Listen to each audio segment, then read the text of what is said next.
Welcome back to the Channel Audio Group's official podcast. Some people ask themselves, is there a God? Other people ask themselves, why is the sky blue? But no, here today we are asking, are floor wedge monitors still used? Let's dive in. Audio equipment becomes dated over time, just like anything else. The Walkman and boombox used to be the pinnacle of technology. Everyone wanted one, but few people still have theirs. Another item not seen much these days is the floor wedge monitor. Since technology has advanced, they aren't as popular as they once were because there are other preferred options. So, does anyone even use floor wedge monitors anymore? Do you still use them, or have you moved on to something else altogether? So what happened to the floor wedges? Some types of audio equipment have advanced so much they are basically obsolete now. But newer technology hasn't completely replaced floor wedges yet. There are more floor wedge monitors to choose from now than ever before, offering several options. There are more compact, lower profile floor wedges with improved audio processing, amplifier technologies, and drivers.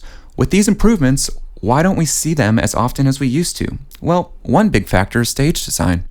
Many shows prefer to use in-ear monitors rather than floor wedges because stage design has evolved. Over the past few decades, many shows that had previously prioritized TV performances or streaming services are now moving online. Modern stage design is more streamlined. Musicians and presenters have swapped bulky floor wedges for in-ear monitors. As a result, there's less to move when changing the stage plot. The floor wedge ends up being an unnecessary item that staff must pick up and move for every show.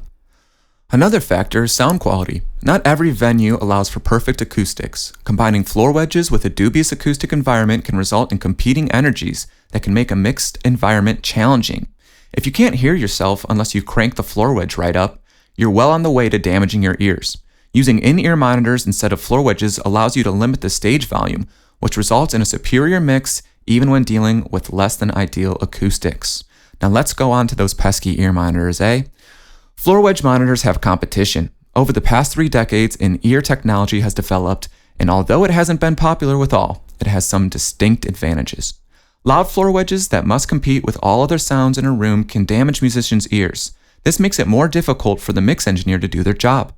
Also, there's the issue of feedback from floor wedges that you don't experience with in-ears.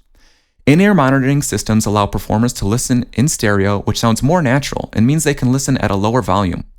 Moreover, musicians can go anywhere on stage and enjoy the same high-quality result. Floor wedges are directional, so the sound can be compromised if they're not standing directly in front of it. In-ear monitors are neat and compact rather than clunky and bulky like floor wedges, which often end up in the sight of camera or audience. With dedicated monitor mixes, presenters and musicians can move freely on stage without losing their sound, unlike floor wedges. So when are floor wedges the better choice? Though in-ear monitors are popular these days, not everyone prefers them over floor wedges. Often performers or speakers dislike wearing earbuds because they can be distracting or discomforting. Fortunately, if some people on the stage prefer in-ear over floor wedge monitors, the two technologies can be combined. You could have a couple of wedges on the stage for the singer and then in-ear monitors for the musicians or vice versa. That way, everyone is happy with their chosen equipment. The monitors can be mixed and matched any way they like, so nobody has to settle. Additionally, some in-ear monitors can block out sounds performers actually don't want to hear, such as responses from the crowd.